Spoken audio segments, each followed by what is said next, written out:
Hello students, this is first video for 8th class maths. In this video I will explain you chapter first rational numbers.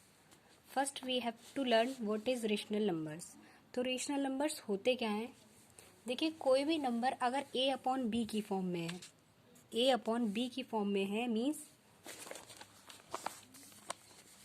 इस तरह से लिखा है जहाँ पे a क्या है हमारा न्यूमरेटर है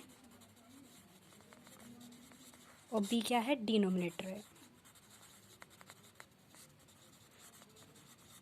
तो ये हमारा रेशनल नंबर है। जो हमारी b की वैल्यू है a अपॉन b की फॉर्म में होना चाहिए। b की वैल्यू कभी भी ज़ीरो नहीं होनी चाहिए। a और b की वैल्यू इंटीजर्स होनी चाहिए। इंटीजर्स हम प्रीवियस क्लास में पढ़ चुके हैं, ये इंटीजर्स ही है। तो ये हमारे रेशनल नंबर्स कहलाएंगे। इसके अलावा अब बात करते हैं, अब रेशनल नंबर्स हैं तो पॉजिटिव भी हो सकते हैं और नेगेटिव भी हो सकते हैं। पॉजिटिव कब होते हैं? जब a और b की वैल्यू या तो दोनों ही पॉजिटिव हों या दोनों ही नेगेटिव हों। जैसे आप ये एग्जांपल में देख रहे हैं 5/7 लिखी है, तो आपको पता है a भी क्या है हमारा पॉजिटिव है और b भी हमारा पॉजिटिव है, यानी न्यूमरेटर और डिनोमिनेटर दोनों ही पॉजिटिव हैं। इधर आएंगे -2/3, यहाँ पे दोनों ही नेगेटिव है, इसलिए ये क्या है पॉजिटिव रेशनल नंबर है। इसको आप ऐसे भी समझ सकते हैं कि यहाँ पे माइनस माइनस कैंसिल हो जाएंगे तो भी ये पॉजिटिव रेशनल नंबर बन जाएगा। Next negative rational numbers. Negative rational number means a या b इन दोनों में से कोई एक वैल्यू यानी कि या तो न्यूमरेटर या डिनोमिनेटर कोई भी एक नेगेटिव हो।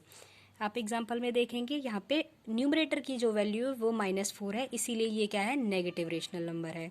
यहाँ पे देखेंगे यहाँ पे डिनोमिनेटर क्या है -12 है, यानी इसकी वैल्यू क्या है माइनस में है, तो ये हमारा नेगेटिव रेशनल नंबर हो गया।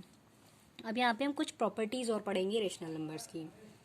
देखिए property number 1, if a upon b is a rational number, यानी अगर कोई एक नंबर दे रखा है आपको rational and m is a non zero integer और उसमें कोई m नॉन ज़ीरो इंटीजर यानी कि जो ज़ीरो नहीं है, ऐसा इंटीजर जो ज़ीरो नहीं है, उससे अगर हम क्या कर दें दोनों साइड मल्टीप्लाई कर दें, मीन्स न्यूमरेटर में भी मल्टीप्लाई कर दें डिनोमिनेटर में भी मल्टीप्लाई कर दें, तो वो हमारे a अपॉन b के बराबर ही रहेगा। आइए इसको एक बार एग्जाम्पल के थ्रू और समझ लेते हैं। इस एग्जाम्पल को समझेंगे हम। देखिए -3/4,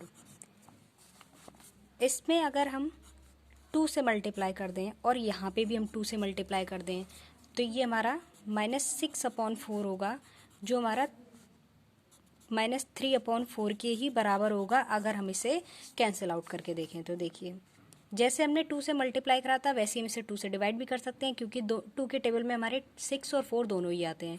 2 3 ज़ा 6, 2 2 ज़ा 4, तो ये हमारी इक्विवेलेंट फ्रैक्शन होती है या इक्विवेलेंट रेशनल नंबर हम इसे कहते हैं। अगर -3/4 लिखा है और -6/4 है तो ये इसके इक्विवेलेंट ही है। प्रॉपर्टी नंबर 2 देखेंगे इसकी। If a upon b is a rational number and m is a common divisor of a and b, then a upon b is equal to a divided by m upon b divided by m। यानी कोई a b आपको number दे रखा है a upon b और उसमें कोई common divisor है, यानी जिससे हम डिवाइड कर रहे हैं कॉमन ही है, दोनों में सेम है, तो भी वो क्या है उसके बराबर ही बैठेगा। तो देखिए एग्जाम्पल के थ्रू समझ लेते हैं।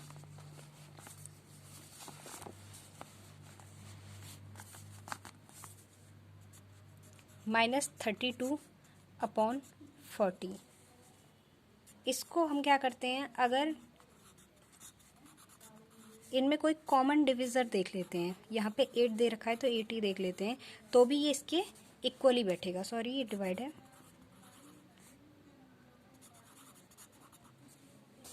जब हम इसे इससे डिवाइड करेंगे तो भी ये इसके इक्विवेलेंट ही बैठेगा।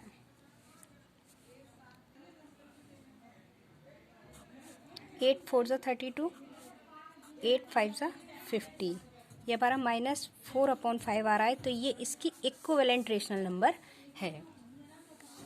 आगे हम पढ़ेंगे स्टैंडर्ड फॉर्म और रेशनल नंबर। किसी भी रेशनल नंबर की स्टैंडर्ड फॉर्म। देखिए कोई भी रेशनल नंबर स्टैंडर्ड फॉर्म में तब होता है जब उसमें कोई भी कॉमन डिविज़र नहीं हो। जैसे हम इसे लिख लें 3/5, तो हमें मालूम है इसमें 1 के अलावा अगर हम 1 का मल्टीप्लाई दोनों में कर सकते हैं सिंपल, तो ये सिर्फ 1 कॉमन है, ठीक है, तो ये हमारा क्या है, स्टैंडर्ड फॉर्म में है। जबकि अगर हम इधर देखते 6/10, तो यहाँ पे हम देख रहे हैं एक और चीज़ मिल रही है 3/5 मल्टीप्लाई 2/2, तभी तो यही है ये 3 2 6 5 2 10। तो 1 के अलावा 2 जो है, 2 है कॉमन डिवीज़र। कॉमन डिवीज़र अगर है तो वो हमारा स्टैंडर्ड फॉर्म में नहीं है। कोई भी रेशनल नंबर तभी स्टैंडर्ड फॉर्म में होता है जब वो उसमें कोई भी 1 के अलावा कॉमन डिवीज़र नहीं होता है। अब हम इसकी प्रॉपर्टी 3 देखेंगे। देखिए, कोई भी अगर आपको दो रेशनल नंबर दे रखे हैं a/b एंड c/d, उस कंडीशन में, और ये बराबर भी दे रखे हैं, जो a/b है वो c/d के बराबर है, तो देखिए यहाँ पे हमारा क्रॉस मल्टीप्लाई हो जाता है, यानी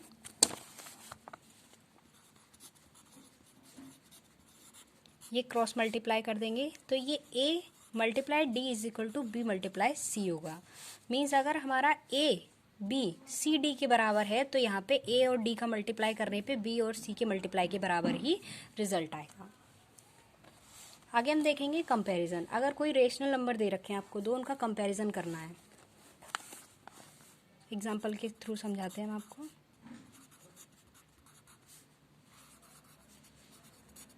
यहाँ पे आपको कंपेयर करने के लिए बोल रखा है, तो आप क्या करेंगे, सबसे पहले आपको डिनोमिनेटर जो होता है दोनों के पॉजिटिव बनाने होते हैं। अगर पॉजिटिव में है तो बहुत अच्छी बात है, लेकिन अगर नहीं है तो आपको पहले से पॉजिटिव में बनाना होगा। हमें मालूम है ये हमारा इसका दूसरा जो नंबर दे रखा है इसका डिनोमिनेटर क्या है, पॉजिटिव में, लेकिन फर्स्ट वाला जो हमें रेशनल नंबर दे रखा है उसका डिनोमिनेटर पॉजिटिव में नहीं है। तो इसे पॉजिटिव में बनाने के लिए हम क्या करेंगे, पॉजिटिव में बनाते हैं लेकिन इनकी वैल्यू चेंज कभी नहीं होनी चाहिए, इनके जो नंबर है वो सेम होने चाहिए। तो देखिए, अगर हम इसे -1 से मल्टीप्लाई कर दें तो ये हमारा 4 बन जाएगा। अब क्योंकि जब हम इधर डिनोमिनेटर में करेंगे तो न्यूमरेटर में भी करेंगे, कभी भी एक साइड नहीं करते हैं, न्यूमरेटर और डिनोमिनेटर में दोनों में साथ में ही करना पड़ता है।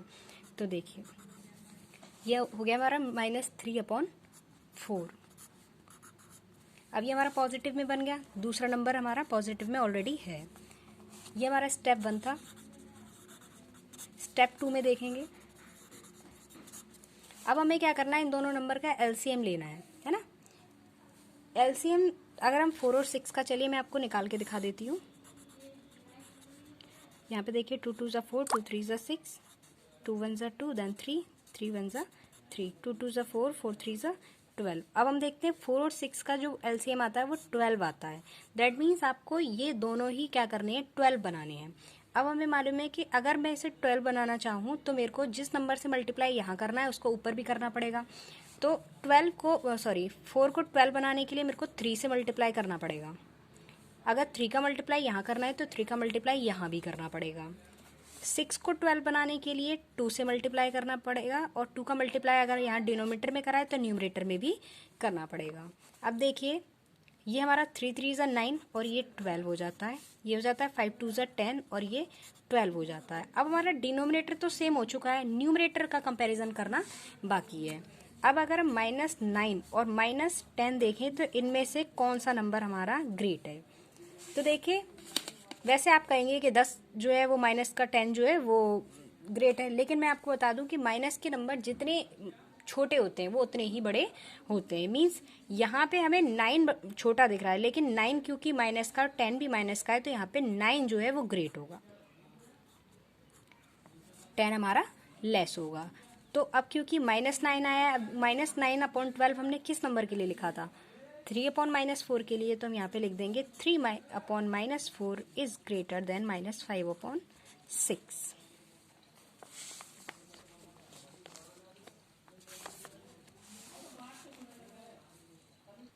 ये इस चैप्टर के लिए इंट्रोडक्शन था। आगे हम नेक्स्ट वीडियो में इसके एक्सरसाइज सॉल्व करेंगे। Till then stay safe, stay home. Thank you, have a nice day.